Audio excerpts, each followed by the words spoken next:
Hi Ashok. Good morning. Hi all. Hi Nagesh.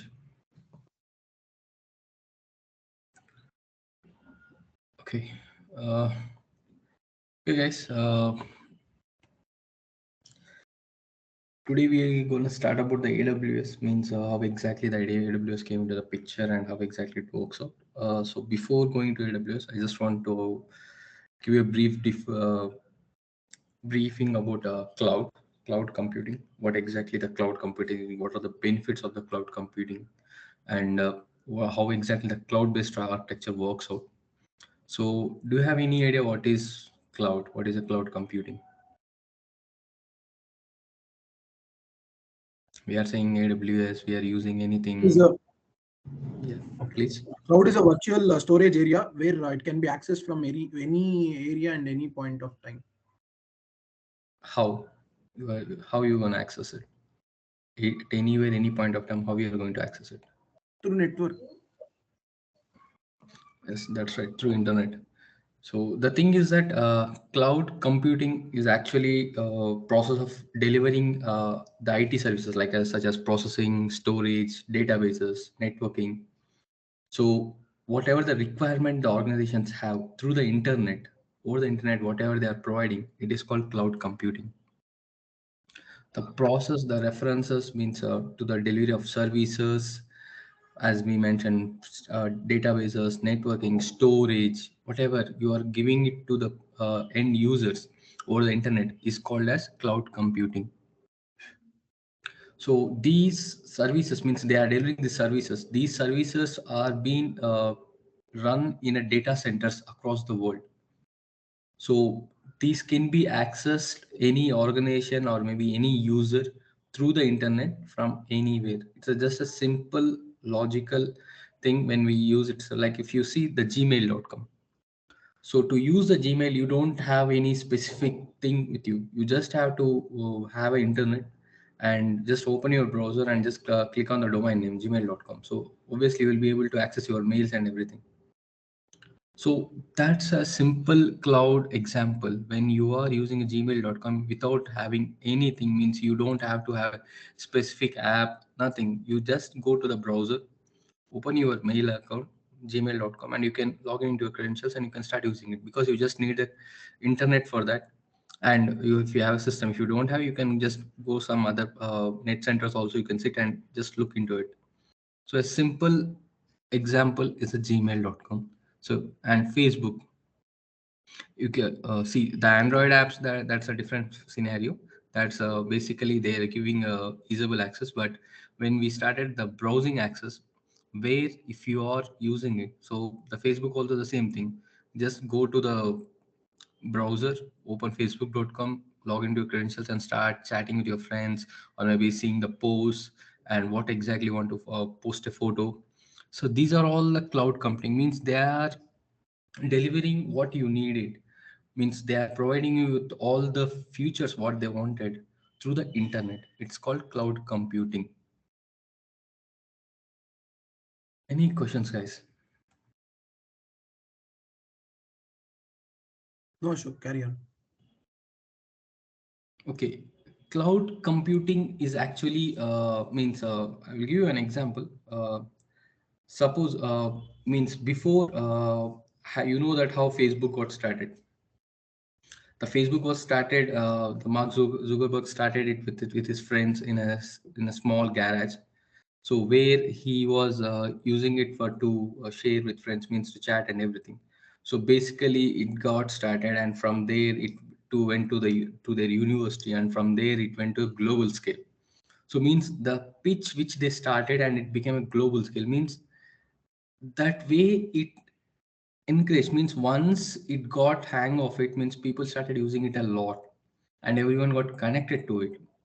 So the way you are using it at global scale, means if you are good, means the cloud computing is that much easy of way and easy of access. So it got a global scale.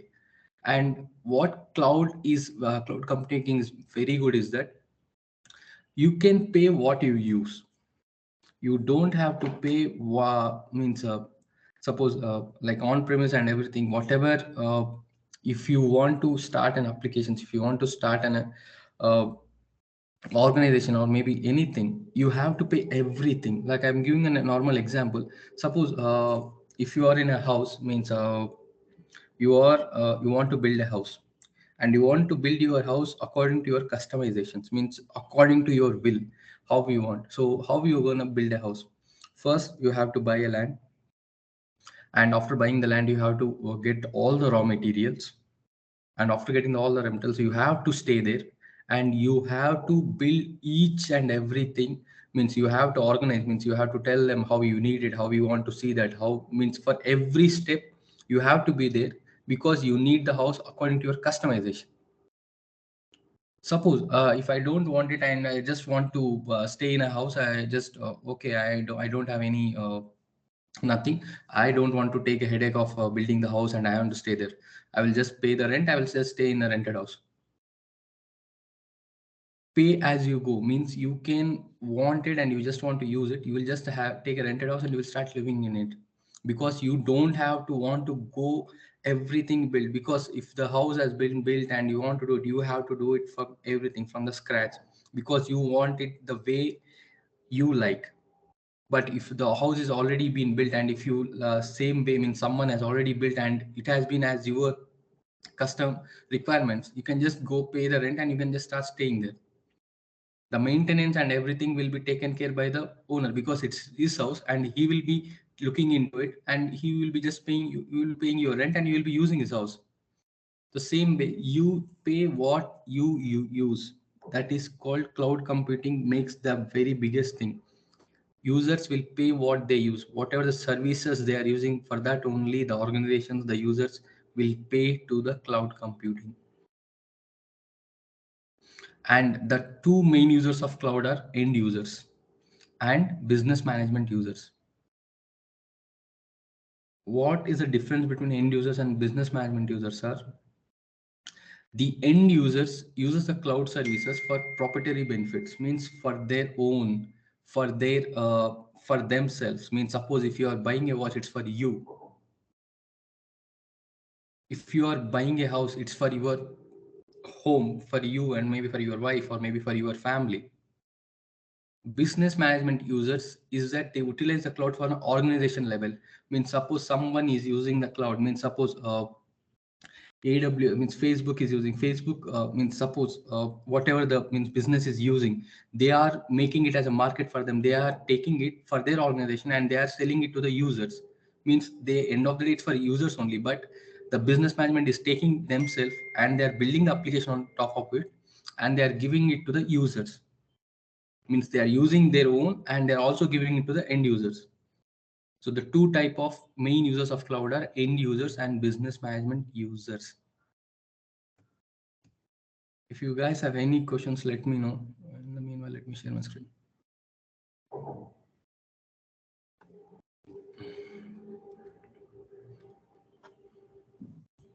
Let me know once you're able to see my screen. Yes, Ashok. Yes. As I said, this is a in cloud computing. As we mentioned, these are all a global scale, means as a delivery of services, processing, storage, database network to users and organizations based on their requirement over the internet. The servers on which these softwares and databases run are in the data centers across the world. The data centers are where the data is getting stored, whatever you are using, whatever your credentials, and what exactly which data needs to be gone to the which users. That all will be present in the data centers. So whatever the we or maybe the organizations using them, they have to access this through internet. As I mentioned, it is a pay as you go service. What you use, you will be paying for that only. And the main users are end users and business management users, where these end users are where we will be using an app, it is for our benefit. Whatever we are using, if a business is using, it is for their organization level where they are using it and they're making the other users for their clients to make it work on them. This is called cloud computing. The three major cloud providers are AWS, Microsoft Azure, and Google Cloud Platform. And the more market according to right now in the industry is the three major, means there are many more cloud providers, but main market is having these three are computing more. AWS is capturing 60% of the market, Microsoft Azure is almost capturing 20%, and Google Cloud Platform is capturing almost 9 or 10%. So the other there is IBM cloud provider is also there.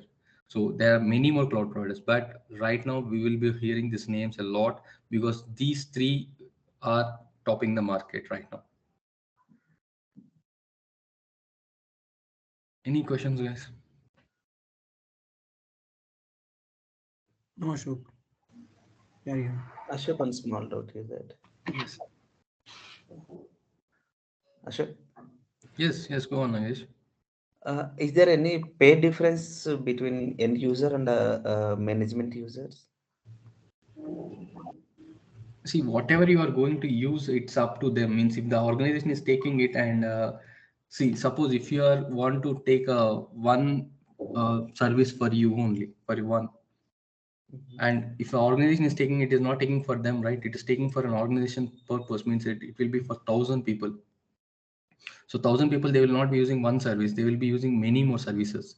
So for them the cost will be different, for you the cost will be different. So based on the usage, what you are using, how much usage you are using. Suppose like the Netflix, consider the Netflix, you are paying 1,500 per month, you will be taking one on your name, but you will be giving it to all your friends with the same credential you are using it, with the same credentials, one if you are logging in, so the usage is the same.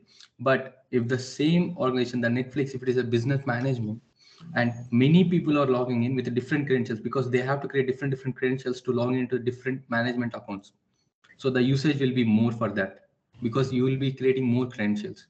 So for that they have to pay a lot, for you it will be less, because it depends how much usage you are using. It's not about how much I'm using it, how much usage, means per one service how much you are using it, that much you will be paying. Ashok, are cloud servers centralized or decentralized, Ashok? All are centralized services, means somewhere are centralized and somewhere decentralized, means the data will be up according to that, means based on the regions they will be working on it. Maximum the clouds are on decentralized systems only. They will not keep the, see, centralized means they have to keep all the things at a single go and they have to organize from there. They will not do like that. See, that is the reason they have the data centers everywhere, wherever in the world, at each places they have mentioning that. Because like there are complaints like Facebook stores all the users data in one single storage. Privacy is not guaranteed when it comes to Facebook. All the servers are located in US, so Yeah, see, these companies, whatever they are started, they are all started from the US, right? yes. So that's the reason they mainly keep the data there only. So Okay. like the Facebook, what we call it as everything, Netflix, Amazon, whatever. The Amazon's main branch first is started in North Virginia, so they are all started in there. And the privacy means, see, if you are not doing it perfectly, means it depends on their engineers how they are not handling the servers, means the code which they have written, if it is a very much breakthrough code, so anyone can break through it, because if the internet service, the gateways which they are using, it was not that much good, and if they can easily be hacked, so at any point of time you will be able to crack the code and you will be able to go through that and you can be able to sell that data. That was happens every time when the hacking comes into the picture. So that's the reason the Facebook has means they don't have that much very good security. So it's the reason every time they have these issues and every time the downtime comes into the picture, because see, there are billions of users using Facebook, so they can't predict the workload every time. So sometimes with the load when they are doing it, sometimes they are changing the servers or maybe upgrading it. Every time at that time they may do some changes which causes the data to get lost, and it makes the other users taking means what we say, privacy and everything, whatever you're saying. Yes, Ashok, but the point is when it comes to when we take an example of Facebook, since we all know it, like it is the famous one. So Facebook has originated in the US, but it gives us its service to like across many countries over the globe. But Yes. still, the servers are located only in US, but not in India, not in Pakistan or any other local servers. They might have, but the main servers will be located only in US. So how come it will be decentralized, Ashok? No, the Facebook, it has India's data has been present in India only because they have changed it. They have changed everything from their servers. Means, see, before that, when it was not that much globalized, means it was not that much popular. So the data storage was done in US only. But after the data getting huge, they can't store the data everything in the US. So they started using the data center. So India, if you see for Facebook, in the Facebook data centers are there in India. If you go Google search,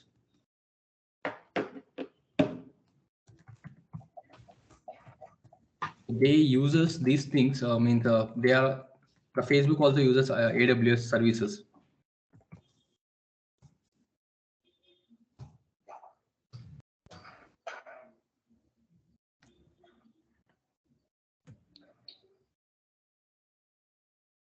See, they have everything data centers in Singapore. See, not all the things they keep it in US because, as I said, not everything can be kept because that's a huge data, right? So it will not be able to keep that much data everything in US. So that's the reason these distributed centralized systems came to the picture where every time when the data is getting more and more. See, as I said, the billions of users and billions of data will be there, more than trillions of data actually, more than trillions content times of data.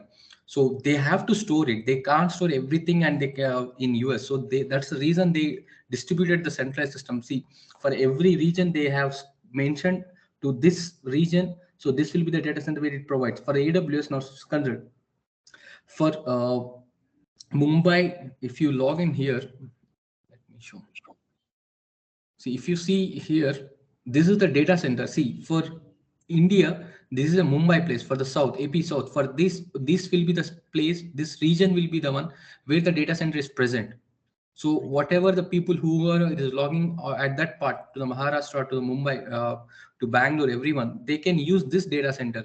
So the data will be stored here if they are using this. Suppose if you are from the North Virginia, from the US, and if you want to store your VPC, your data and your servers and everything, you can use US East, North Virginia, and you can use Ohio, you can use North California, Oregano. So these are all the places where they have kept it. See, for Asia Pacific, Singapore is there, Sydney for Australian people, Tokyo for China, Japan, Seoul, Osaka. So these are all the data centers where they have kept everywhere, so that if your people are logging into that particular region, suppose if you are in this Seoul and you have created your whatever the servers, instances, security IDs, groups, and if you change to Osaka from same account, if you change to Osaka, you will not be able to see whatever has been there in Seoul to Osaka.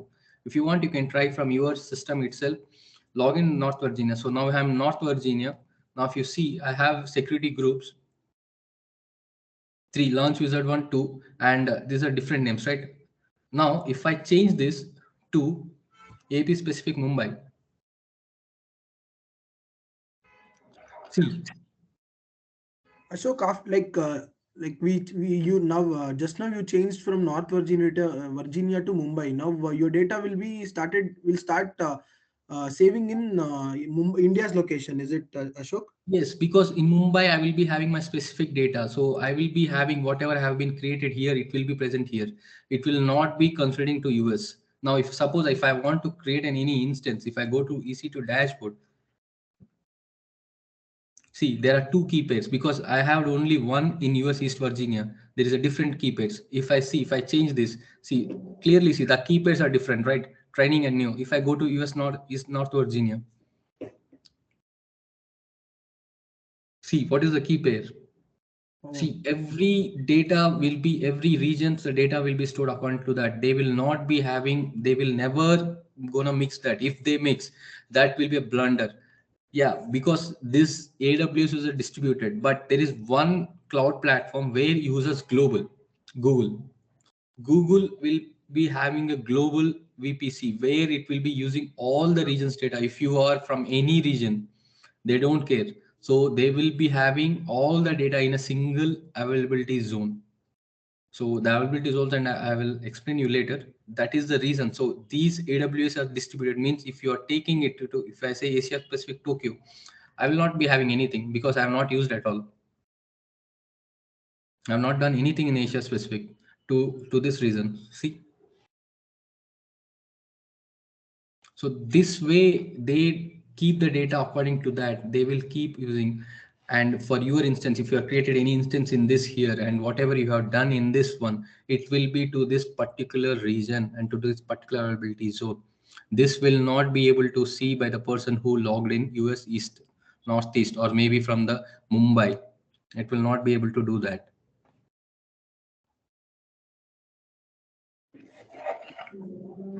Any questions still? I No, think sure. I have answered your question. Yes, sir, sure. Okay, where were we? Mm, Slide. okay, so now let's see. Suppose moving the company to cloud might be less beneficial if the company experience which are the following. So, Predictable and limited workload, Ashok. wow. Okay, what about others?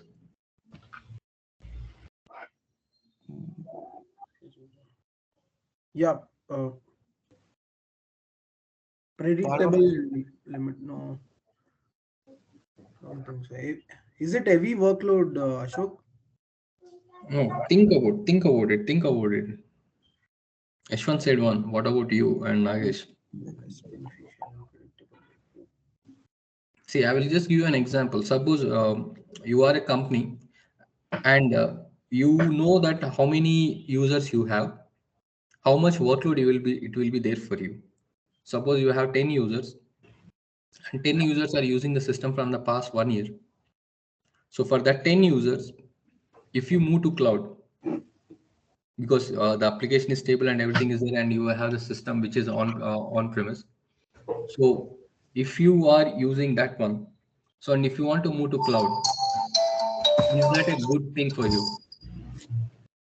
Suppose, and if you are a company which are having 100 users, and every time when the application got very hit, so you are not able to predict the workload. Means every time there are many more users, the traffic is going up, coming down, going up, coming down. So you are not sure how many people are there. So at that time, is it good to, because suddenly the traffic goes up, you will start you build 4 more servers, and suddenly after 1 month all the users who are using, they uninstall it and they're stopping use it. So you have got 4 servers. Is it worth for it? Because for 1 month just you increased your cost and everything, but after next 1 month the total whatever you have been has been not been worth because you are paying more for the 4 servers. No, Ashok. So So, yes. So for these reasons, means if you are able to predict, means if you know how many users are using your system and how many people will not go this much limit, then for that moving to cloud is not beneficial, because anyways you know how much your workflow and how much your traffic will be there. But if you are not able to predict your workload, if you are not able to understand how many users will be able to log into your system or how many users will be there, so the cloud automatically takes care of that one. So for that, for this answer, it will be predictable and limited workload. If you are not understanding the how the users work it out, like the Facebook, you don't know one day how many people are going to use. The next day, if some people are going to create a new accounts, so they will not be able to predict that workload. For them, the AWS, the cloud works out. Like suppose, let me give an example. So very small users. Where is WordPress, Wikipedia is also the same thing. I'm not getting any example for that very predictable and time workload. Maybe any application which has having only 10 users or maybe 15 users. Just they are logging in and just checking in and just going out. For that, it's a waste of time and waste of money for them to go to cloud. Okay, next question. Is Dropbox a cloud-based application? Yes, true. Yeah, that's good. Okay, now we have talked about the cloud computing. Now let's see what are the benefits of the cloud computing. See, as we saying, reduces maintenance costs. See, now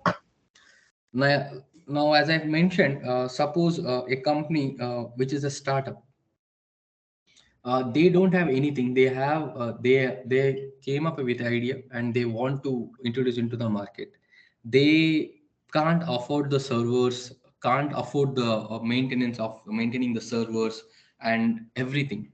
So for them, the AWS, the cloud is a very good thing because they will be using just the service, the cloud service, and they will be paying it for just what they are using it, and they don't have to care about the maintenance because they will not be taking care of the maintenance. The cloud people will be taking care of the maintenance, where they will be showing it up and they will be making sure that the service is good and the infrastructures is perfectly fine, the servers are perfectly working on. So it's a very cost saving for a very startups, means of only 50 to 60 people who are going to start a company and want to work on that. So for them, the cloud is a very good thing. So if you see many startups are using AWS because why I'm saying AWS, the cost is very less. They will be, and they don't have to pay more, and they have to pay only for what they are using, and they don't have to worry about how exactly it works out, how exactly the servers are there, what kind of configurations we have to make. No, they will just tell, see, I need a server, I need this, I need a 60 GB, means 8 GB RAM or maybe 16 GB RAM, and I need that in it 900 GB. And once they started using it, and if they feel that the cloud maintenance sees that the data is going to 800, so automatically they will increase the hard disk memory. They don't have to take care of it. That means the people who are using it, they don't have to worry about how much configurations are there, what are they using. No, they just have to install their application and they will start working on it, and they are just providing it to the user. That the cloud will take care of it. If the server is having the same everything, means it is securely saved or not, all the Windows updates or whatever the updates are been present in it, is it updated or not, so they will be taking care of it. So it reduces the maintenance cost, and automatically if it reduces the maintenance cost, it will reduces the staff, right? Because you are not paying the person who is actually maintaining it. So obviously, who you just need, like, to maintain the infrastructure and everything, you have to have separate people.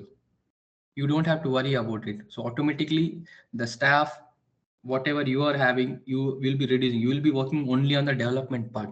You will be only developing the part and developing everything, and will be just giving it to the end users. So your main aim was to just develop, and you have to work it out, and you are doing it. And scalability, as I said, it provides business to expand your resources when needed. Means, as I said, suppose suddenly you feel that the heavy traffic is there, automatically the cloud takes care of it, and they will increase the server configurations, and they make you two more servers for you. And once the workflow, the load, the traffic gets down, so automatically they will reduce the workload, and they will remove one or two servers again. So it's do at a go and do it not, because it takes how you want to work it out, how you don't want to take it. So it will be taken care by the cloud. If you see the traffic is very high, they will increase it. If you see it is not, they will just remove it, and they will say, okay, you are not using it, so then why you have to pay for that. The scalability, where it uses very easily, where it provides you to do everything in a single go. The scale up applications are per your requirement, and if they see if it is not there, they will reduce it. And availability, as I mentioned, it is available all over the world. So all geographical locations, they have their own cloud. So that's the reason the cloud is very much popular right now, everything. Because in the 2000s and 90s, we don't have these things, how exactly to work it out, how exactly to see. Using the internet was a very biggest problem in 2000s. Now you are in everywhere, even in a village or maybe in the Himalayas, or maybe you will be able to use internet, because that much they have elaborated means the internet is everywhere like that. The same way the cloud is across, they provided locations everywhere, different all over the world. They deployed the resources globally.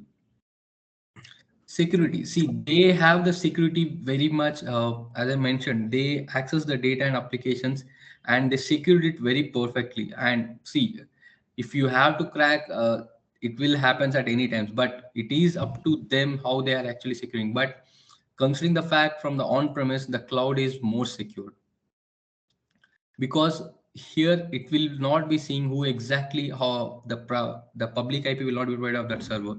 It will not be provided to you at any point. So they will not be able to understand where exactly the location is and how exactly the region you are accessing it and how exactly you are going to authenticate. So the security is very much good in cloud.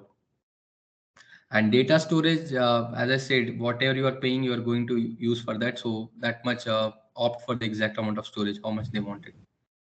If you want to understand more about the differences between the on-premise and cloud, you can go through this link. This is the difference between the on-premise and cloud, means how exactly the cloud ERP versus on the enterprise. So you can go through a loop and you can find out why exactly the cloud is more profitable and more usable considering to the on-premise. I'll be sharing this PPT anyway, so you can check it out. Any questions, guys?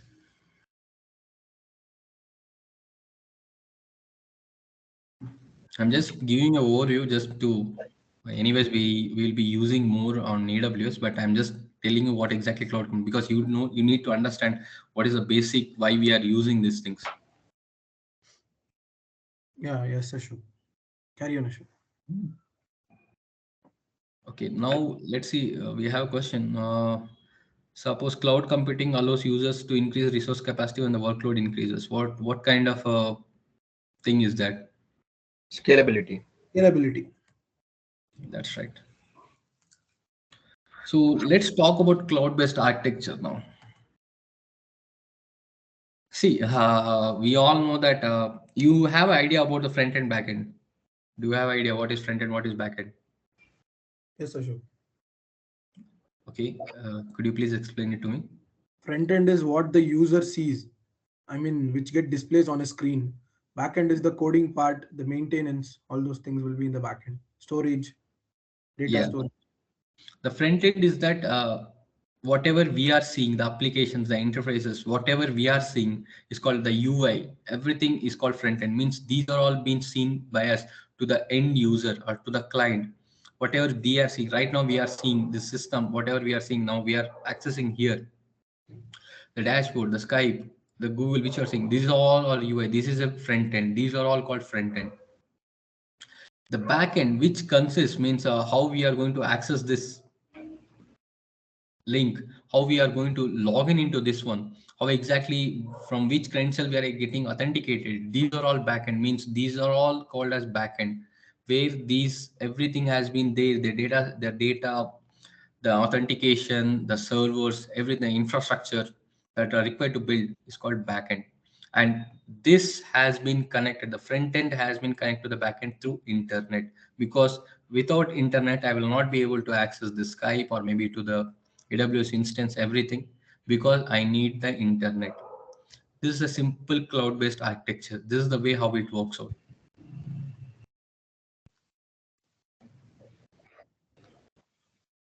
So it's just a question, which of the following is not a component of the backend of the cloud architecture? Not a component of backend.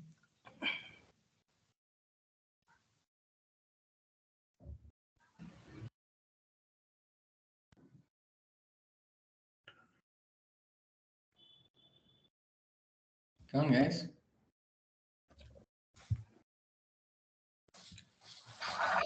Server. Seriously. Virtual machine, Ashok. All are Really? Come on. That there is a picture and in the slide it has been written. You are saying that the component of backend is not the component backend is server virtual machines. All are true, Ashok. So why internet is a backend? Just let me know. How do you think internet is a backend of the cloud architecture? It needs to be connected. So See, what does it it makes makes to? it stays connected with the front end. So definitely it is required in the back end as well, Ashok. No, who said that? Okay. See, internet is a network. It is a network which is connecting the front end and back end. Doesn't mean that internet is a back end component. No, never. The servers, the infrastructure, whatever is having, the servers, the storages, the virtual machines, everything is back end. The internet is just a network. It is connecting the front end and back end. It is not a back end component. It is not a front end component. If I'm using this machine and I'm accessing something through the UI, it doesn't mean that if I stop this internet, it's not a backend. See, my machine, this laptop is a backend component for me. Okay, now I'm accessing something here. Okay, I'm accessing something. If I stop my Wi-Fi, will it be acceptable? I will be able to access the front end? I'm in the backend system right now. I'm in the backend. If I don't have Wi-Fi, I will be able to access this everything. I'm talking to you, the Skype, everything. No, Will I able to no, access? no, But Ashok. still, I have my backend, right? I have my backend. Yes, but yeah, but after in the back end also we need internet to push it to the storage devices. So in that way manner, I thought. See, the servers, the storage, the databases, the infrastructure part is called backend. It doesn't mean that internet is a network where it actually connects both the front end and backend. As I said, whatever we are going to use, whatever we are going to see, that we are connected through internet. The internet is mainly, it is never a component of both the front end or backend. It's just a network. By mistake, never tell them that internet is a backend to anyone. Okay, sure. So as we say, and we are to, and you have paid money to learn AWS, and right now the AWS is having a very good market and everything in the main biggest market domain. So let's talk how exactly the AWS came into the picture, how exactly the Amazon Web Services came into the market, how exactly the AWS we are hearing every time AWS, how exactly it came, how they got this idea of AWS. Let's see. So, do you know when exactly the AWS got started? So, I'm just going to give, I will just read about this slide. After this, I'm going to explain this image to you exactly. So, what exactly AWS is that with a managed services cloud platform, it manages software installation, hardware maintenance, provides necessary resources to users for running big data systems, thereby freeing from the burden of managing any hardware, software, network, etc. The user may then perform a one-time setup process behind which everything is managed by AWS. As we see, when we created our account in AWS, we'll just be creating the instance. We'll be just creating an instance and we'll start using that instance. We will don't care about how much GB is there. Suppose if you want to increase your GB and how much you want to change it, it will be up to you how much you want to change, how much, because ours is a basic free tier, so we will be. But if it's organizational level and if you want to use it more, they will be giving that much access to you. So how exactly this came into picture, I will explain you. So in early 2000s, Amazon.com was struggling to scale efficiently. Means what they was doing that their website they was become it was very highly available and was want to launch an e-commerce service called Merchant.com.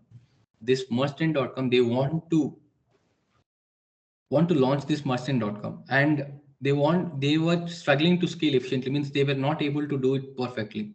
So what they did is they developed a centralized development platform where they started using everything, keeping the internal architecture and proper planning, main tasks, and to get the separate tasks, to get the services separate from each other. They started using the centralized development platform, but still it was not able to work it out.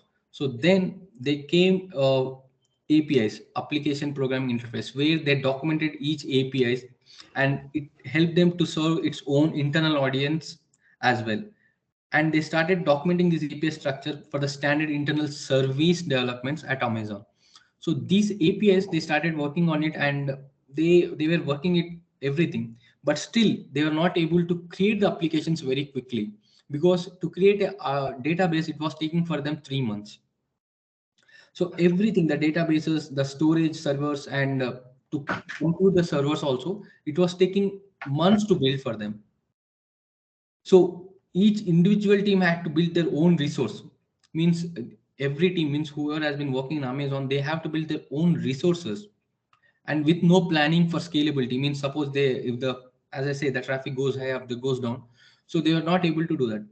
At that time, as a solution, they came into a picture to have a highly scalable and reliable architecture on top of their current infrastructure. That came into the picture of AWS.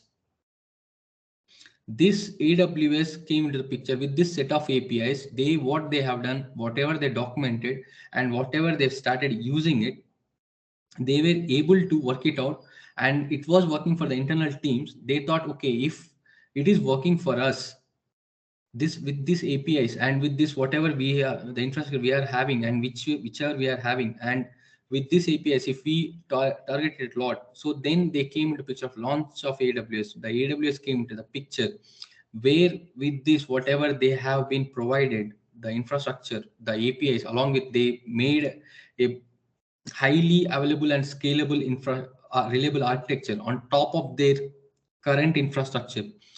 That was AWS. So the AWS first started, and with this they came to know, and they have seen, okay, people are struggling in this market, people are struggling to scale their servers, to scale their infrastructure.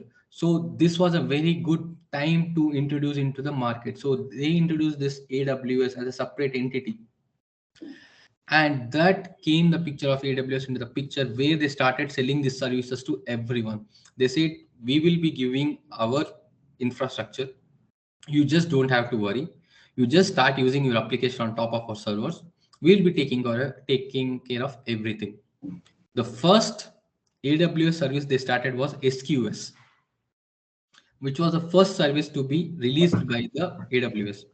And after that, followed by this EC2. This was a game changer for them.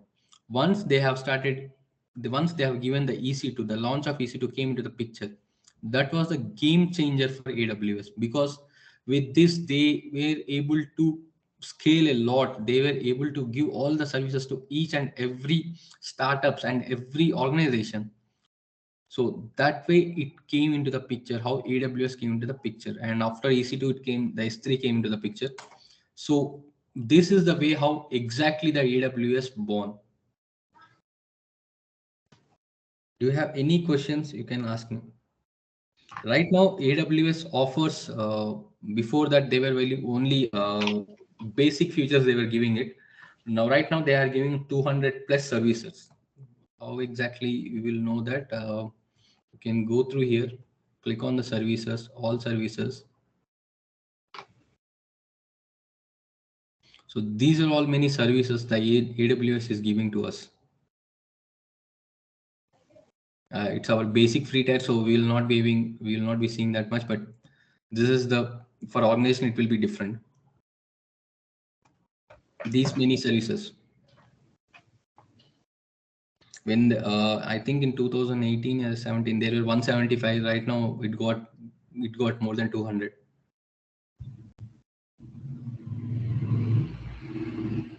Any questions, guys?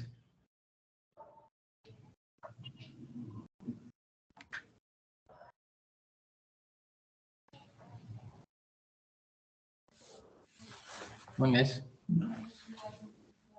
Any questions? Continue, Ashok. Don't have, at least tell me. I don't have any questions.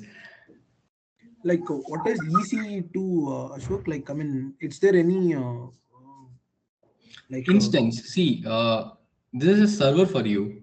This is a server. The instant EC2 elastic compute. Cloud. Elastic Compute is this one EC2 is actually an instance for you. Means this one is a server for you. They have given a server directly to you. The UI has been given. If you are launching an instance, means it a server has been given directly to you. Whatever you want to do, you can do it in that server. It's up to you. If you want to scale, and from that server, if you want to connect to the internet, and from that server, if you are any user wants to, we will do one thing. Let's not like this. Okay, I will give an example. Okay, let me launch an instance. So along with me, if you guys want to do it, do it. It will be a good practice for you also. So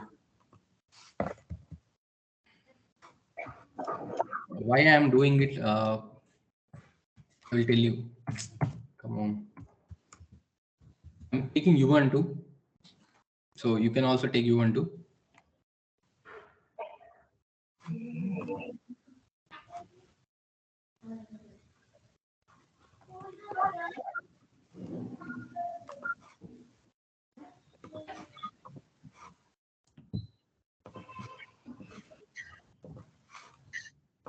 This is a basic exercise I'm doing it with you. So I'm just explaining why the EC2 is that. So that's the reason I'm making you understand.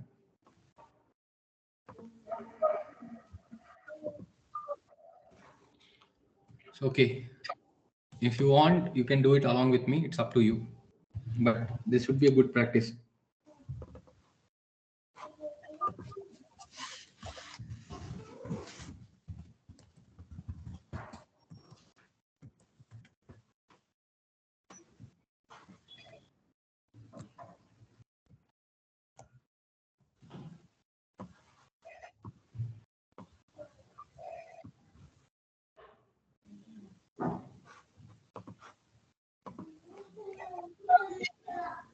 So for Ubuntu, you have to use Ubuntu.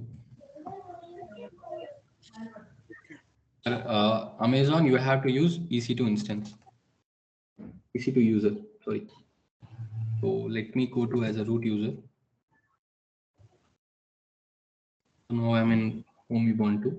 So let me do apt. See, why I'm doing this apt get update is that we have to update our package managers. Package manager means before installing anything, we have to update our servers with latest configuration. So that you have to do apt get update. If you are using directly Ubuntu, you can use sudo and you can do that.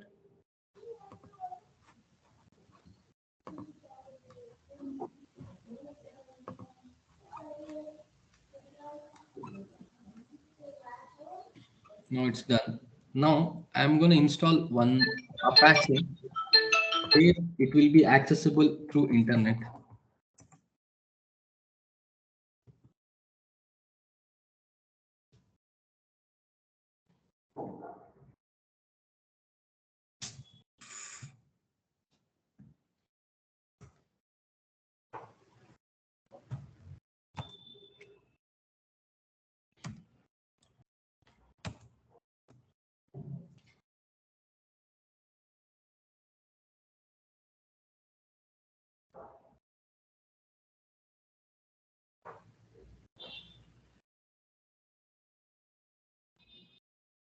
Okay, now we're gonna change, and for Apache installation, after Apache installation, we will be going to a file where www.html, I think. HTML. Yeah, we are here.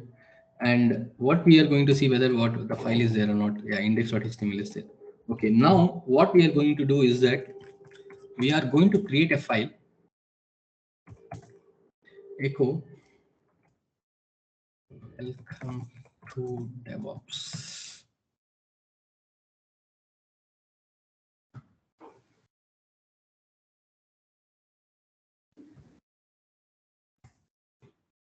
And I will be making this one to a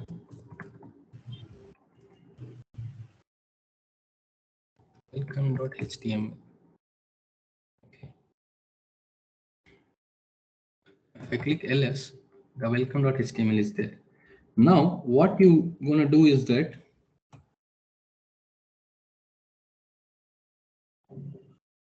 copy this address.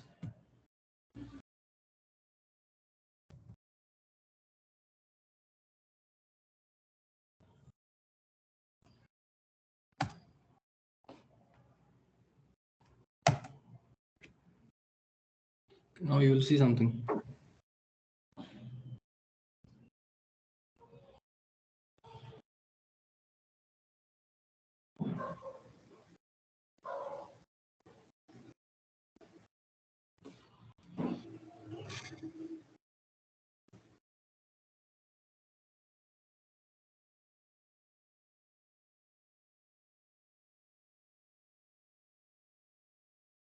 Come on, how much time it takes?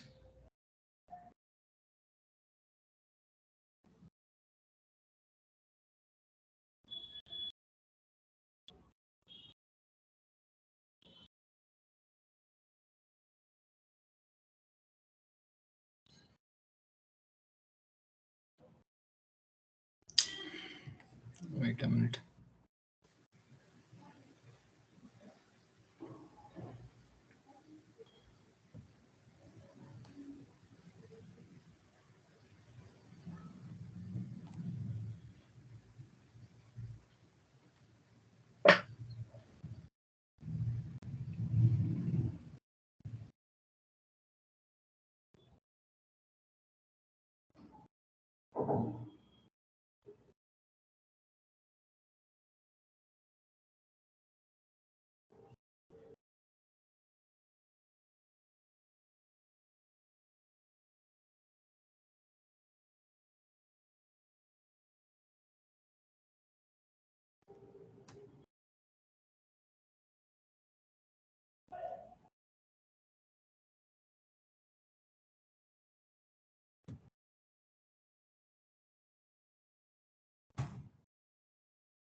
Come on, Apache 2, why you're not coming?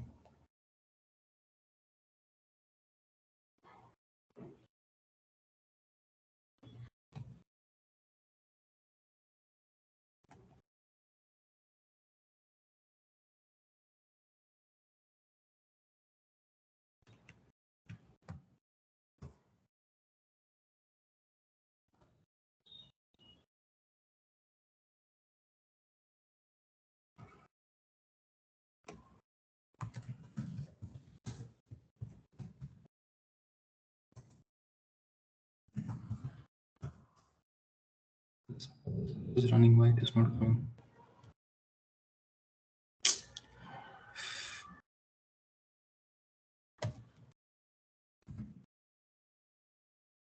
What's name? Welcome.html, right?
It's not. It started. It's running. That why it is not coming.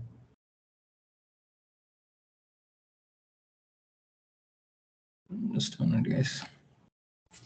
The status is running.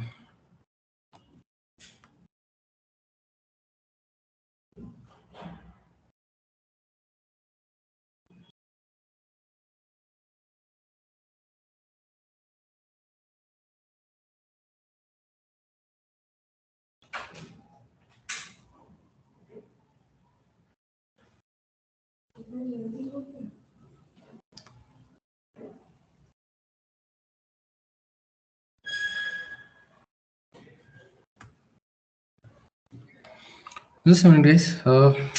It's running Apache. The PEM file is there.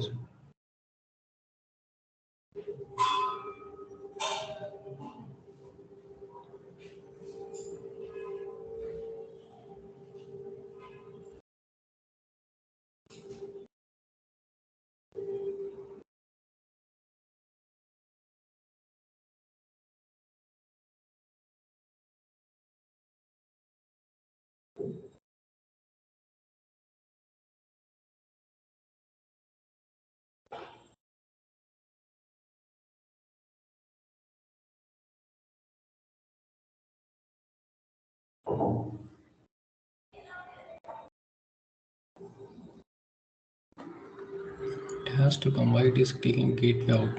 It should not be taking the gateway out. Come out error. Why? The PEM file which we have taken, it works out because it's a US East one. So the services is still running. So why it is not working it out?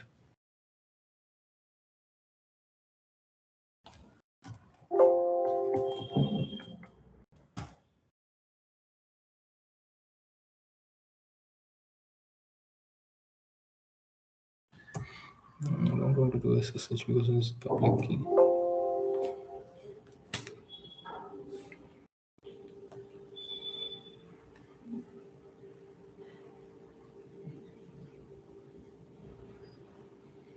Has anyone able to access from their side?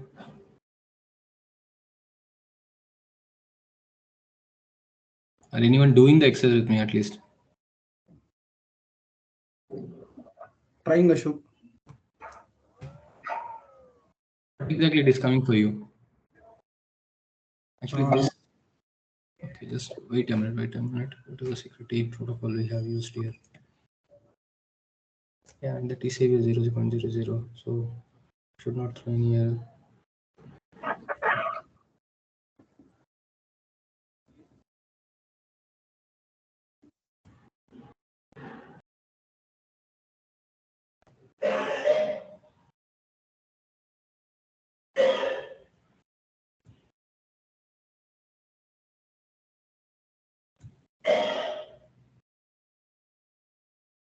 I think now it will work.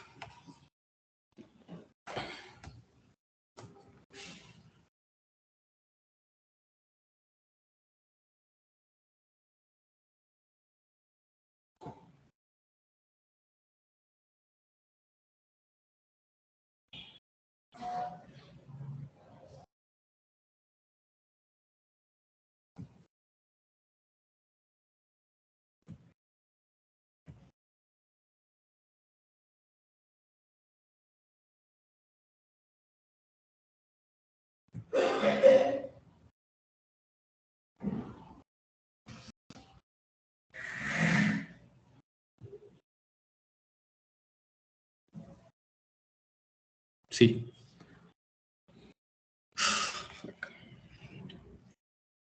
I have just hit my public IPv4 address. Where is it?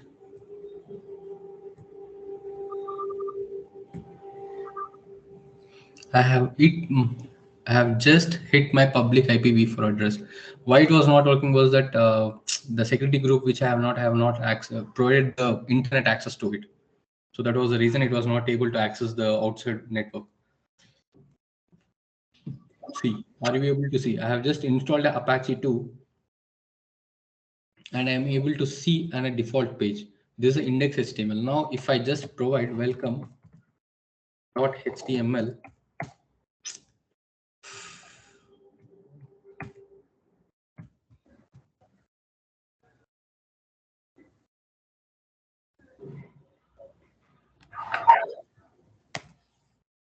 What did this came? Welcome to DevOps session. Okay. This is a server. This acts like a server for you. Whatever you want to do, whatever you want to work on this, you can do it.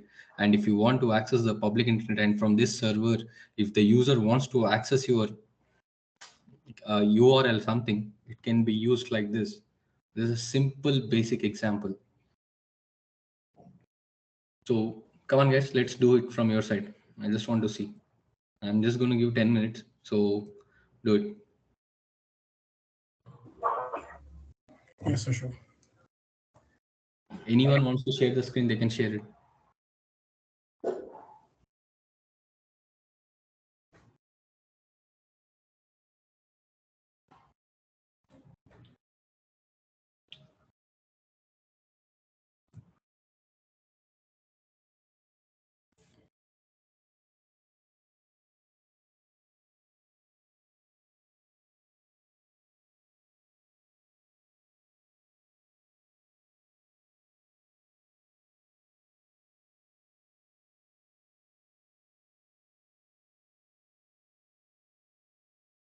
Okay, Shwant, go to the root user, sudo su.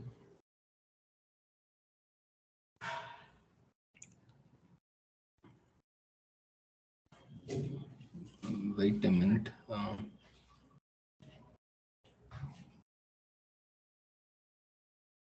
Okay, you are into the root. Now do apt hyphen there is no space. Apt hyphen get space update. Okay, enter.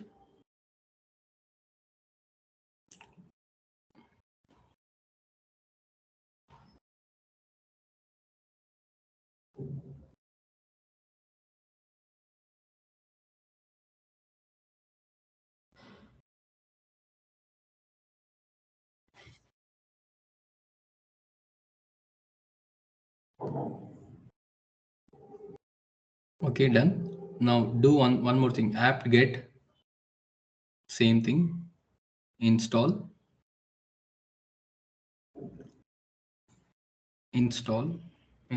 spelling space Apache 2.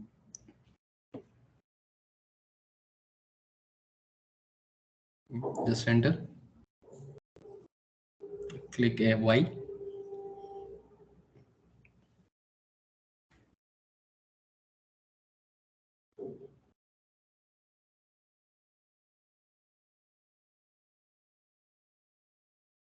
Okay, now change the directory to variable wwcd.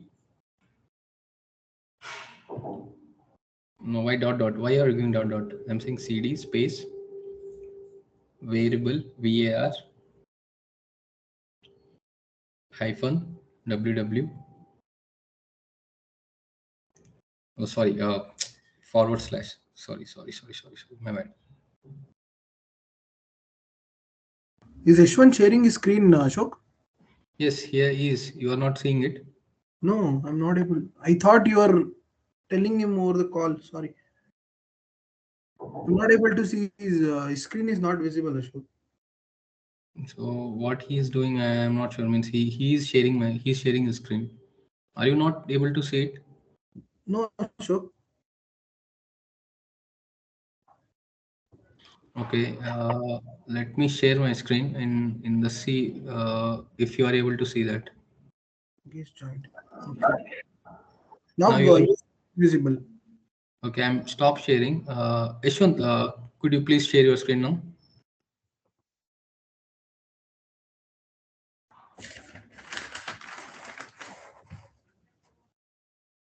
Ishwant, please share your screen. Now let me know, Puneet, if you are able to see it Yeah, or not. now it is visible, Ashok. Okay, cd space We are changing the directory, Ashwant. How to change a directory? What is the command? Okay, www again /HTML. HTML. No, it's small. Okay, enter. Now click ls and see what are the files present there. Okay, there is an index.html file. Now take your go to your EC2 instance. Okay, go to security.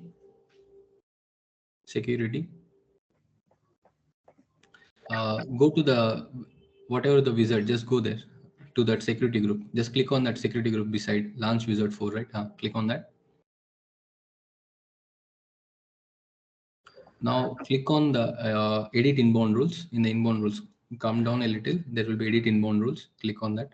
See guys, I will explain the security group along, but the thing is that, see, if this SSH machine means you can able to access this instance on your putty. If you want this instance to be means the public IP before address. If you want to access it, S1, please mute it. Please be on mute, or maybe Puneet, I'm hearing my voice back. So if you want to able to access this public IPv4 address, means this public IP, that instance IP on over the internet, we have to connect it to the internet first. So add a rule, click on the add a rule, go to all TCP, and we are giving the public access and make it anywhere. No, not the custom, anywhere IPv4, anywhere. Yeah, do that and save the rules. Save rules. Yeah. Now just take the IP address of it. Just click on EC2. Go to instances running. Yeah, go there. Open it. Take that IP. Yes. And open it in any other one. Just enter. See. Now it is working. Now go to the console, means to your putty. To your putty. Now type something, echo, type something and give some HTML name, .html, something. It's up to you, whatever you want to give. Echo, write something in that and provide something and give it to a HTML to it.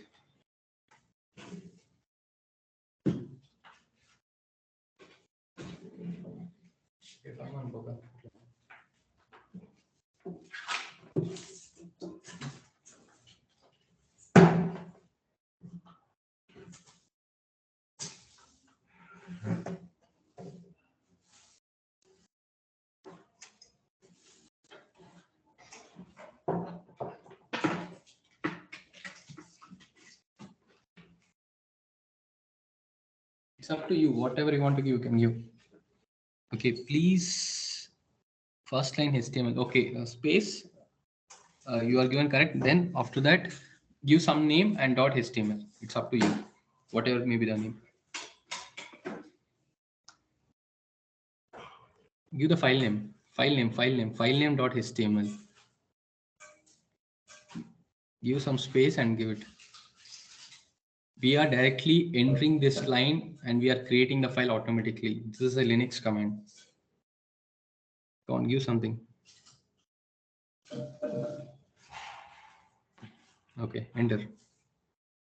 Now go to the same IP address, and beside that just mention that name, web.html.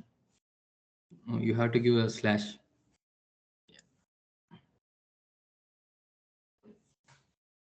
See. Now, if you want to see whether this service install Apache it is running or not, go to your putty, print that service Apache to status. Service Apache to status. It will show whether the Apache server is running on you. Apache service is running on your server or not. See, there is active running. Congrats, guys. You made your first HTML file along with to hit the internet. Do you guys have any doubt on this? Means it's just basic. I just want to know why we are using EC2. So I'm showing why we are using EC2.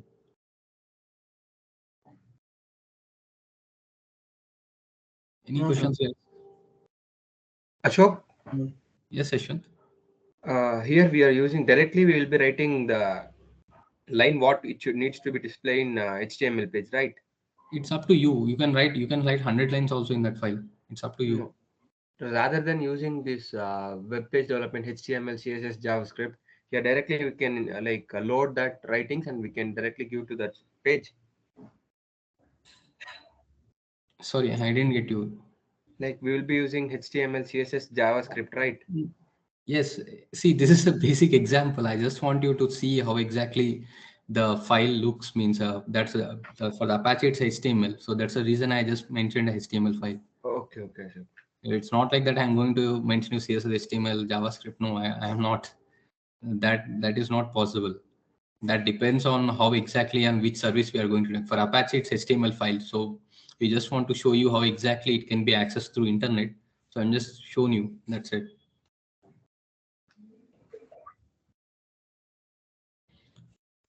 Any questions, guys? If not, we'll go further. Continue, Ashok. So now I will be, as we see now, we are having this one. Okay. Let me. I don't have. Okay. See now. Let me share my screen. So as we see, these are all the means in the AWS we have many more services, right? Like 200 plus. The most common use services, as we know, is that for the compute it will be EC2, Lambda, Elastic, Benchstick. For the networking it will be VPC, Route 53, API gateway, network gateway, internet gateway, CloudFront. For the storage we will be using S3, EWS, Glacier, AWS Backup. For database we will be using RDS, Document DB, Elastic Cache, Neptune. For the security, we will be using IAM roles, secret manager, inspector. And for the analytics, we will be using Redshift, Kinish, Athena, AWS Glue. For the machine learning, we will be using SagMaker, CodeGuru, Poly, DeepLens. These many services AWS provides. These are the most frequently used services of the for the following domains, whatever we have seen. For the networking, it will be used. For the compute, it will be using this. Storage will be S3. Database will be RDS. Security will be IAM. Analytics will be Redshift. Machine learning will be CodeGuru, SagaMaker. So these many services AWS uses, and there are many more organizations using this service AWS: Netflix, Expedia, Airbnb, Spotify, Pinterest, BBC, Twitter, LinkedIn, Realtor.com, Adobe, ESPN. These many organizations use AWS. I'm just saying whatever the names. If you want, you can check. Let me show you that one also.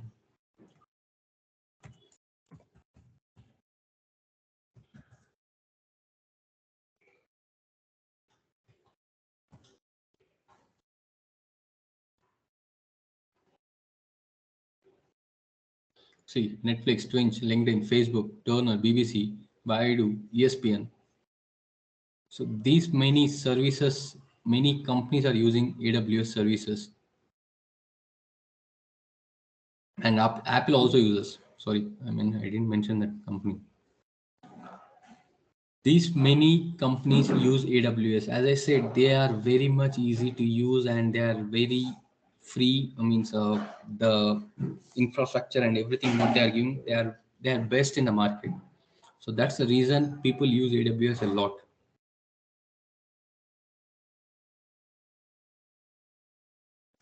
So If you guys have any questions, let me know. Otherwise, I will talk about something. Means what is a VPC? How exactly it will be created? Means what is a VPC? Actually, I want to mention to you because that's the main thing I want to do.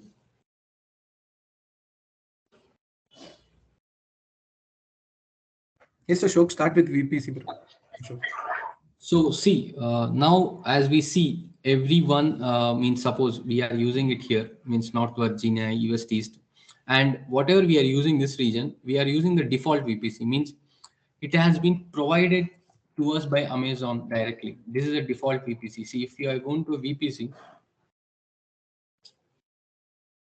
this is a default VPC, means when I have started using this exact region, this is a default VPC which it has been giving to me.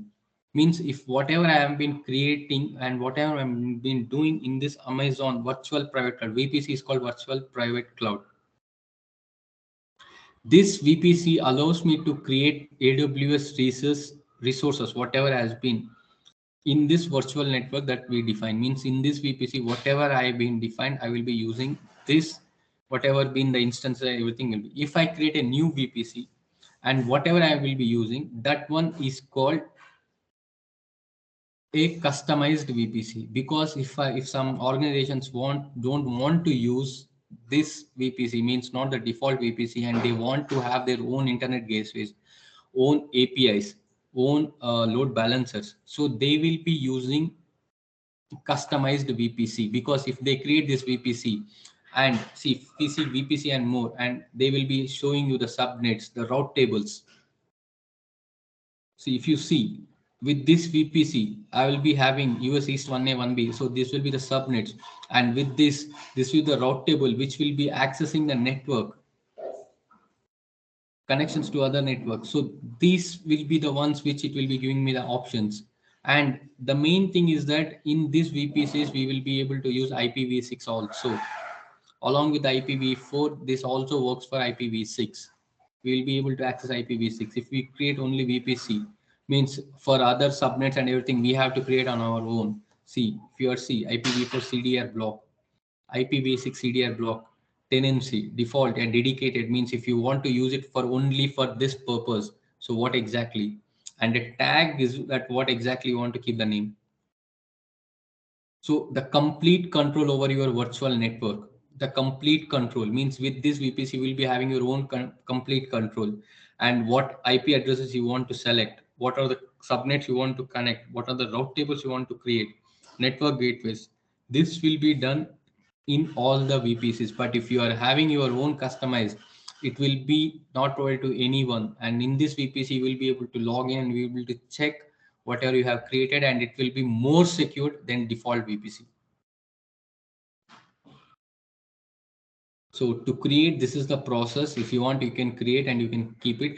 This is not billable, but still, I would say if you start creating the instances and more on this, it will start billing for you. So I would not prefer to go more for that.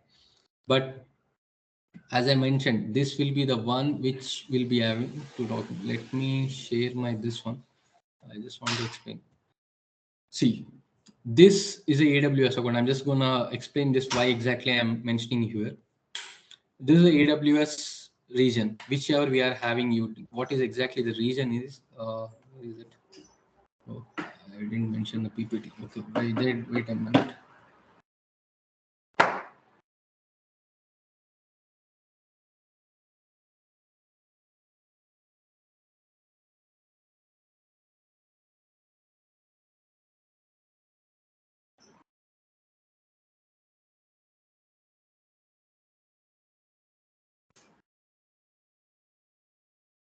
Yeah, here.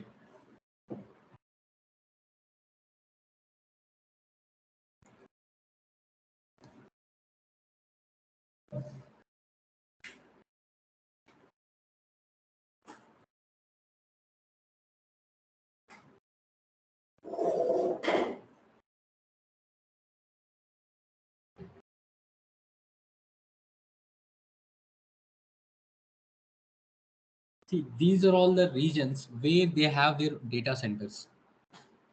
This will be the for Mumbai. It has been launched. What will be the availability zones? And they have started in Hyderabad.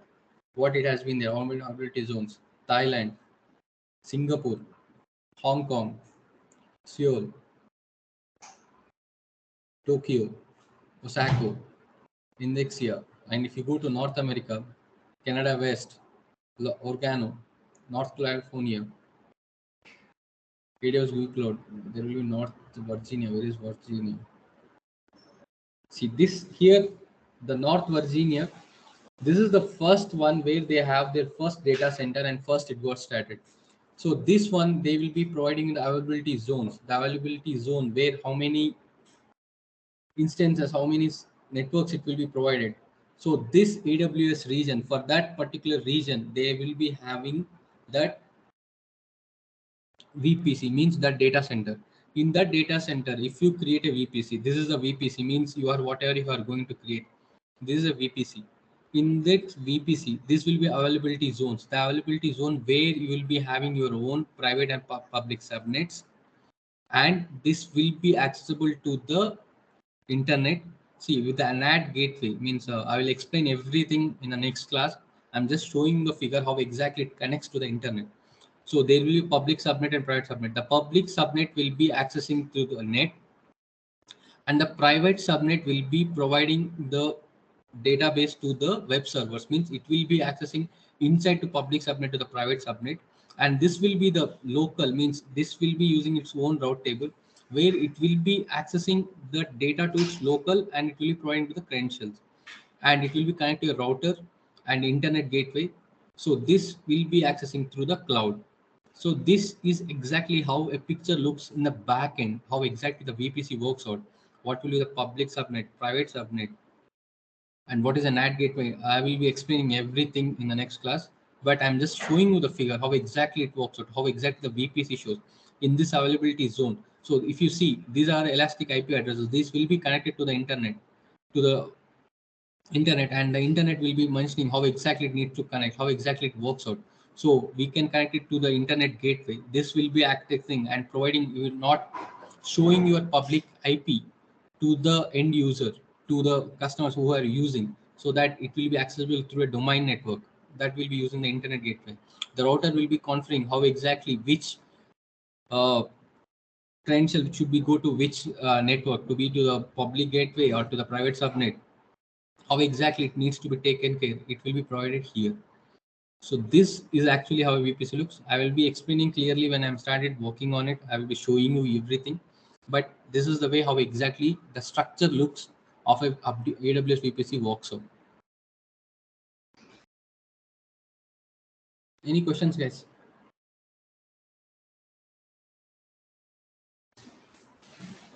Ashok, like tomorrow you're explaining the VPC again, is it, Ashok?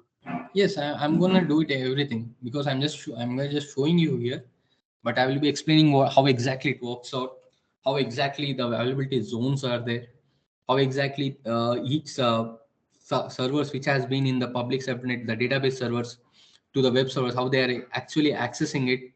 I will be mentioning the EC2 instances. Okay. So as I said, it has more internet. The public subnet enables the resources to connect to the internet. The private subnet will never be able to connect to the internet, because that's the reason it is private. Okay, sure. What is the, as we see, default VPC and customized VPC, right? So this is the one which we are talking about. As I said, the default VPC is created by AWS directly for the customers and whoever may be the accounts in that region. By default, if you are using it, EC2s and created gets both private IPv4 and public IPv4 addresses. Access to internet is available if you based on the security group. By default, they will be giving a route table. It will be done. So we have only one default VPC per region. Means as I see, if we are staying in for the North Virginia, it is giving only one default VPC. But if you create customized VPC, you can create up to 5 VPCs. You can create 5 customized VPC for yourself. And if this VPC is created, it will be giving only one single private IPv4 address. And to have public IPv4 addresses, we have to modify at the subnet level. That we will be taking care tomorrow. And to access the internet, we have to use the internet gateway.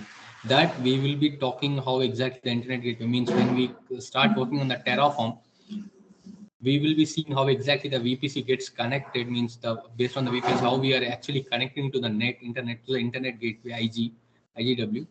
I will be talking about that.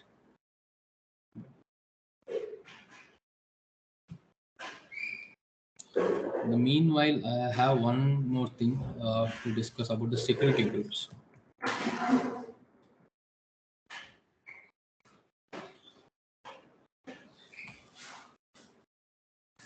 See, this is a security group. If you have created your own VPC and you have created a security group, and in this security group, you will be mentioning which should be allowed the access, means in the inbound. See, if you see the difference between the launch wizard 2 and launch wizard 1, I have given internet access directly to this server. Means with this public IPv4 address, whoever has this address, suppose you can hit my instance. Where is it? బయట షూరా clean చేసుకో. Sorry, where is it? Skype. Someone hit this.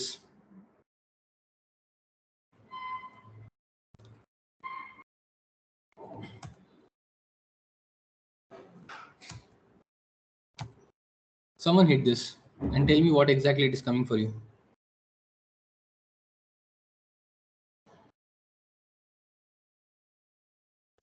Same thing you're getting, Ashok. What you are getting? Welcome to DevOps session. See, I have given up directly public access. If this public address, public IP has been with you, you can directly access my EC2 instance. Because that is the reason I have given directly the access has been given here in the security group. If I change it now, if I modify that one, see, if I edit this inbound rule, I will say custom TCP and I will say only my IP, not anyone, custom TCP my IP. Now try to access the same URL again.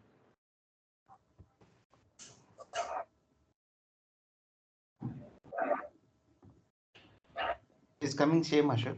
Same, Ashok. Once you refresh it, Ashok. Yeah. I just refreshed. It is still doing custom TCP.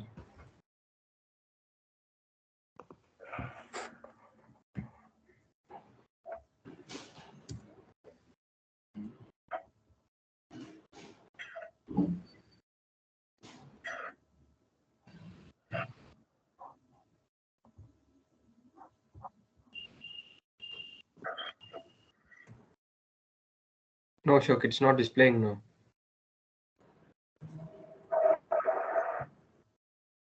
Because I have modified. Try it again now. No, Ashok, error. Site can't be reached. This site can't be reached. Yes, because I have modified, because I have given to only for my IP, only for my IP address, means to my system. That is the reason I have modified here. If you see, I have given to only my system, to my IP. If you are saying my IP, means it will be accessible only for your IP. So it takes considering the IP address of your system automatically and consider, okay, this is the one. This is the one I am taking it. If I make all TCP, means to all the internet protocols, means to whoever has been having my public IP address, they can access my system. So this is the basic difference in the security group when you mention who needs to access your system, how you are going to restrict your users. That will be working out here.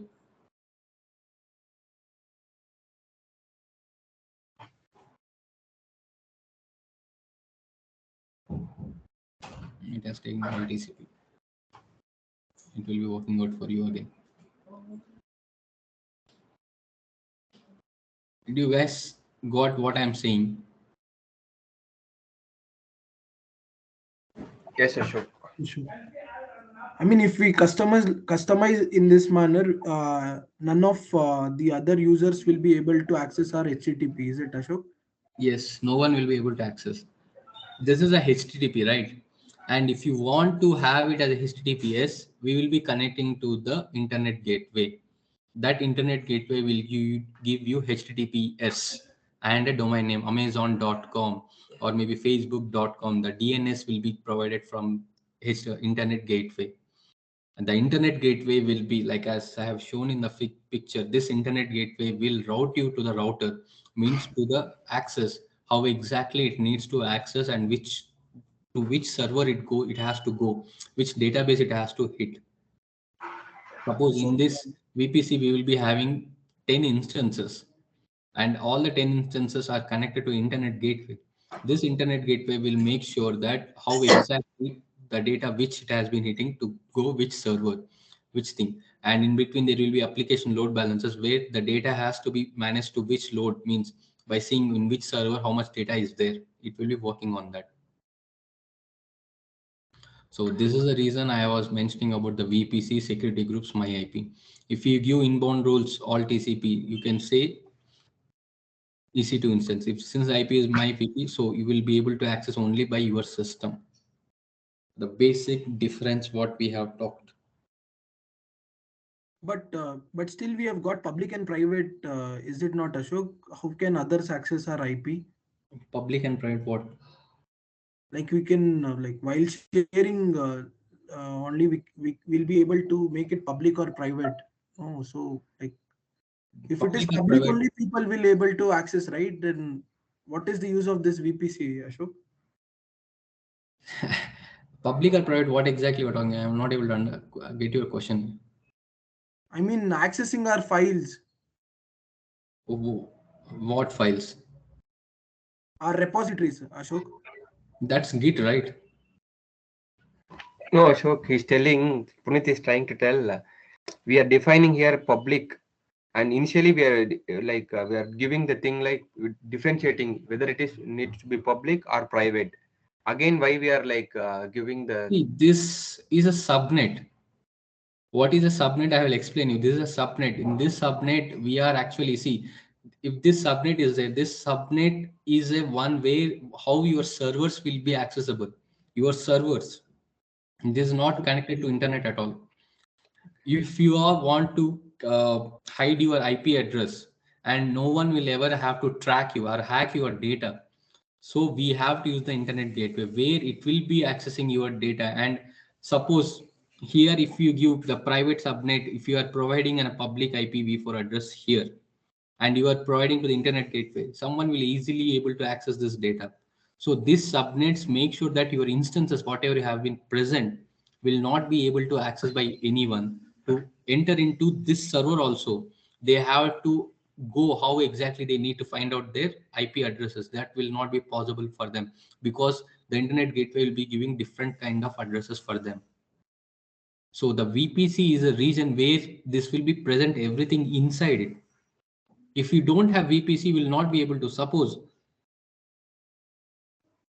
here, if I delete this VPC,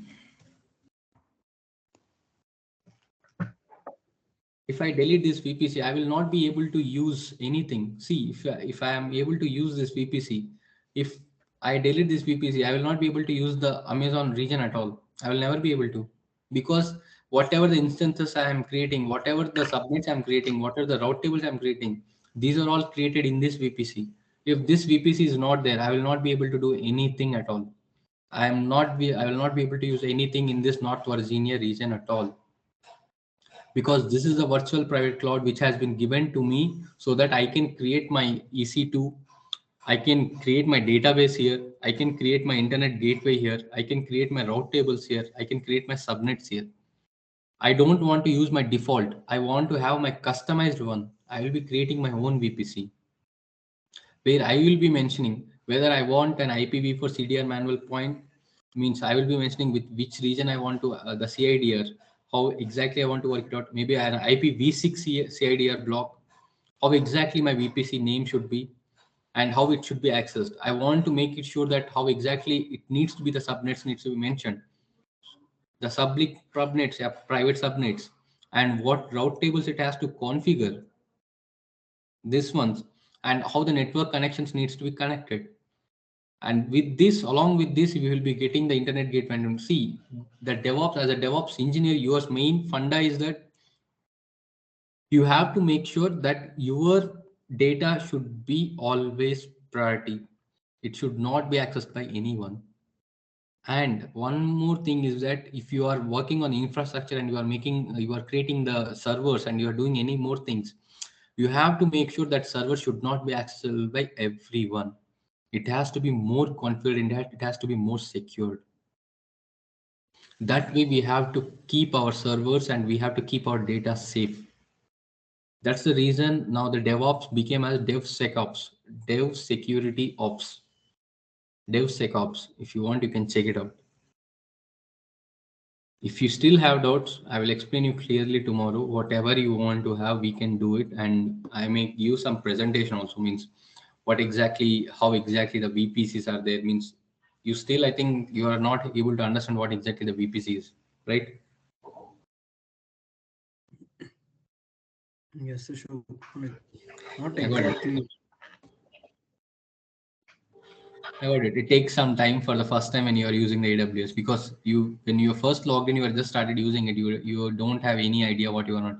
I was just told you to just use the EC2 and everything. You just started using that. Yeah. So as I'm saying, if you start working on it, if you start using it, you will be able to understand more and how exactly the VPCs are, why exactly we need it. See, if you see EC2, there are 17 regions, and in the 17 regions, there are 55 subnets, one instance in one region, and there are 72 security groups in 17 regions. See, these are the instances, these are the VPCs which has been present to me, I can use it.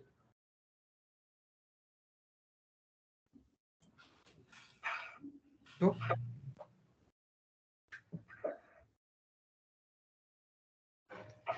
Ashok, Yes. I have opened VPC here.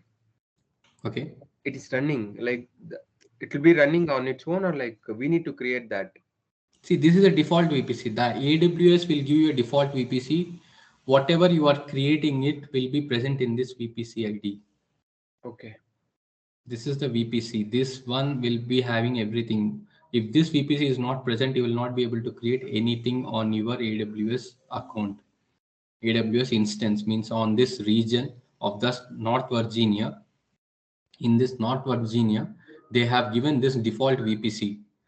If I delete this default VPC, I will not be able to use anything in this region at all, because my VPC will be consisting everything, my instances, my route tables, my internet gateways, everything.